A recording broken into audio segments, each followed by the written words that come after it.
ইব্রাহিম তফাজ্জল হোসেন কর্তৃক আজকের এই ব্যাডমিন্টন ফাইনাল খেলার আয়োজিত আজকে উপস্থিত আছেন আমার সদ্য প্রিয় বড় ভাই আপনাদের বাক্সমনের কৃতি সন্তান এনামুল হক সবুজ ভাই এবং উপস্থিত আছেন লিটন খান এবং উপস্থিত আছেন আমার প্রিয় আরেক ভাই কামাল ভাই এবং আমার ছাত্র দলের নেতৃবৃন্দ শুভ রাজ নাসের সহ আজকে ছাত্র দলের অনেক নেতৃবৃন্দ উপস্থিত।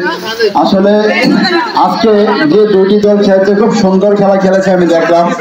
দুটি দল খেললে একটি দল হারবে স্বাভাবিক, এতে মন খারাপ করার কিছু নেই।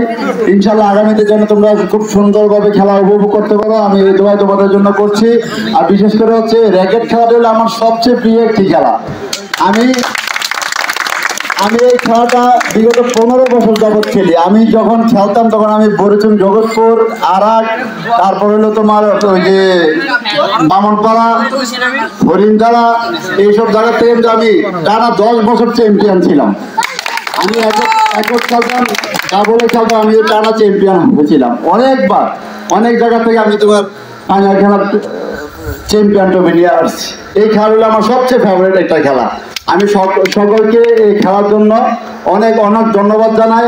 আর বিশেষ করে হলে খেলাধুলা করলে কোনো চলবে না, খেলাধুলা ফাঁকে আগে হলে তোমার পড়ালেখার ফাঁকে হলে খেলাধুলা। যদি বাবা মাকে যদি তোমরা স্কুল থেকে যদি ভালো একটা রেজাল্ট এনে দিতে পারো, ইনশাআল্লাহ তোমার বাবা মারে তোমাদেরকে ভালো খেলাধুলা করার জন্য আগ্রহ দেবে আমি মনে করি।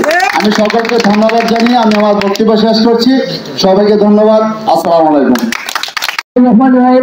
খুদাইতলী হাজী তফাজ্জল খান স্মৃতি স্মরণে ব্যাডমিন্টন টুর্নামেন্টের আজকে আয়োজক সকলকেই আমার পক্ষ থেকে রক্তিম শুভেচ্ছা ও অভিনন্দন। আসসালামু আলাইকুম।